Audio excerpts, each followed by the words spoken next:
Definition of the 6 trigonometric ratios. Welcome, everyone. Before we dive into today's new topic, let's take a quick look back. In our previous lesson, we focused on the fundamentals of right-angled triangles, specifically how to correctly identify and label the different sides, the hypotenuse, the opposite side, and the adjacent side. Now, we are going to take those identification skills and apply them to a much more powerful concept: the definition of trigonometric ratios. So, what exactly is a trigonometric ratio? Simply put, it is a mathematical relationship between the lengths of two sides of a right-angled triangle, specifically measured in relation to one of the triangle's acute angles. One very important property to keep in mind as we move forward is that these ratios are constant for a given angle. This means that as long as the angle remains the same, the ratio of the sides will stay exactly the same, regardless of whether you are looking at a tiny triangle or a massive one. This consistency is what allows us to use trigonometry to solve real-world problems involving scale and distance. The fundamental setup. Now that we understand what trigonometric ratios are in a general sense, let's move from the theory to a concrete setup so we can actually define them. To begin, let us consider a specific right-angled triangle, which we will call triangle A, B, C. In this triangle, we will place the right angle at vertex B, meaning angle B equals 90 degrees. As we move forward through these definitions, it is crucial to remember that the names of our sides depend entirely on which angle we are focusing on. For this lesson, we will define all our ratios with respect to the acute angle A. Looking at our triangle, let's identify our 3 key sides. First, the side opposite to angle A is the segment B, C. Second, the side adjacent to angle A, which is the side touching the angle but not the hypotenuse, is the segment A, B, and finally, the hypotenuse, which is always the longest side and sits directly opposite our 90-degree angle, is the segment A, C. Keep these labels in mind, because in the next slide, we are going to use these exact segments to build our 6 trigonometric ratios. The 6 trigonometric ratios. Now that we have our triangle set up and we've identified our sides, the opposite, the adjacent, and the hypotenuse, we can actually define the ratios themselves. As you can see on the slide, there are 6 primary trigonometric ratios in total. To make them easier to learn, we divide them into 2 groups: the 3 basic ratios and then their corresponding reciprocals, which we will cover in the next slide. Let's focus first on Group A, the basic ratios. The first one is sine, often written as sin A to find the sine of angle A. We look at the ratio of the side opposite to angle A divided by the hypotenuse. Looking back at our triangle from the previous slide, this is the same as side BC over side AC. Next, we have cosine, written as cos A for this ratio. We take the side adjacent to angle A and divide it by the hypotenuse. In our specific triangle, that would be side B over side AC. Finally, we have tangent, written as tan A. This ratio compares the 2 legs of the triangle, specifically the side opposite to angle A divided by the side adjacent to angle A using our labels, that is side BC over side AB. Keep these 3 formulas in mind, because the next 3 ratios we are about to discuss are simply these same relationships flipped upside down. The reciprocal ratios. Now that we have mastered the 3 primary ratios, sine, cosine, and tangent, we can move on to the remaining 3. You'll find that these are not entirely new concepts. Rather, the remaining 3 ratios are simply the inverses, or what we call the reciprocals, of the first 3 we just discussed. Let's start with the 4th ratio. Cosecant, which we write as cosecant of A as I mentioned, this is the reciprocal of sine. If sine was the opposite side over the hypotenuse, then cosecant is the flip of that. The ratio of the hypotenuse to the side opposite to angle A in terms of our triangle sides, this is expressed as AC over BC. Next, we have the 5th ratio. Secant, written as secant of A, this one is the reciprocal of cosine. Since cosine was the adjacent side over the hypotenuse, secant gives us the ratio of the hypotenuse to the side adjacent to angle A mathematically. We represent this as AC over OB. Finally, we have the sixth ratio.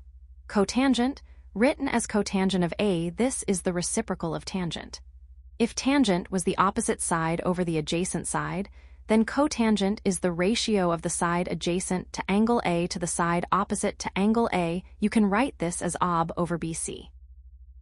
As we move to the next slide, we will see how these ratios actually function in a real-world scenario, like a ladder leaning against a wall. Real-world application example. Now that we have mastered the definitions of the 6 ratios, let's see how they actually work in a real-world situation. Imagine you have a ladder leaning against a vertical wall. In this scenario, the ladder makes an angle, let's call it angle A, with the ground. To visualize this, picture the foot of the ladder resting at point A, the top of the ladder touching the wall at point C, and the base of the wall located at point B. Let's perform a step-by-step analysis to connect this to the math we just learned.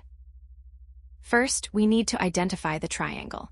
Since the wall is vertical and the ground is horizontal, they meet at a right angle. Therefore, the wall, the ground, and the ladder form a right-angled triangle, triangle ABC, where angle B equals 90 degrees.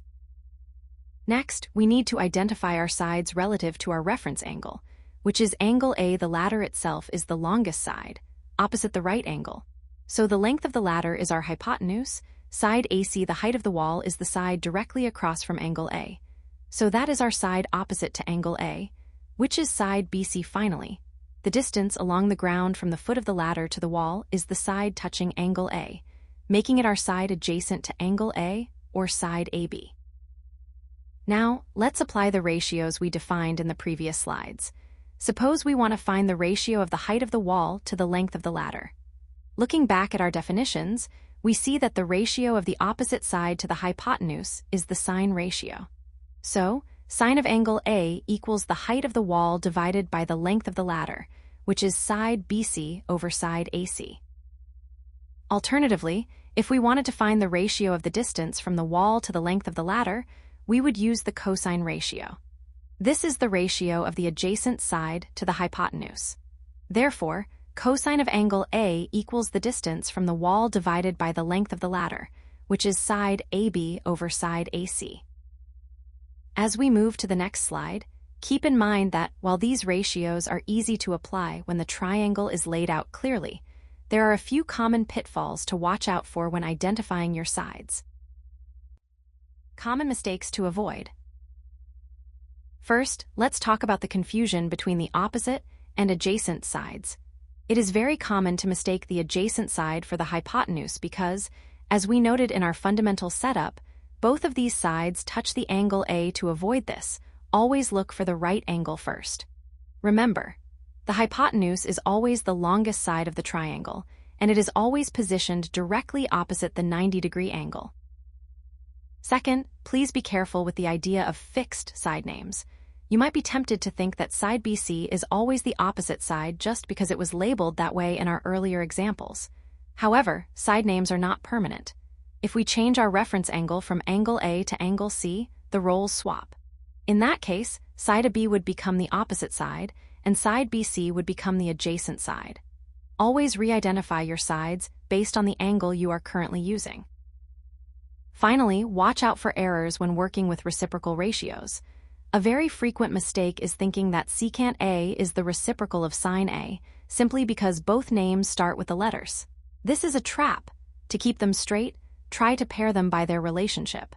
Sine pairs with cosecant A, and cosine pairs with secant A. Now, before we wrap up today's lesson, I want to pause and discuss some common pitfalls. As we've seen in the previous slides, defining these ratios requires precision, and even small errors in identification can lead to incorrect answers. If you can avoid these 3 mistakes, you will have a much stronger foundation as we move into our final summary. Key takeaways. First, remember the core definition. Trigonometric ratios are simply the mathematical way to relate the internal angles of a right-angled triangle to the specific ratios of its side lengths. As we discussed through our definitions and the ladder example, there are three primary ratios you must memorize: sine A, cosine A, and tangent A. These are your foundation. Next, don't forget the reciprocal ratios. These are just the flipped versions of our primary three. We have cosecant A, which is the reciprocal of sine A, secant A, which is the reciprocal of cosine A, and cotangent A, which is the reciprocal of tangent A. To avoid the common mistakes we touched on earlier, keep this structural rule in mind. When you are calculating sine A or cosine A, the hypotenuse must always be in the denominator. Conversely, when you are working with cosecant A or secant A, the hypotenuse will always be in the numerator. All right, we have reached the end of our lesson. Let's take a moment to recap the key takeaways from today's session to ensure everything is clear before we move on to our practice problems. If you can keep these relationships and the placement of the hypotenuse straight, you'll have a very strong grasp of the fundamentals of trigonometry.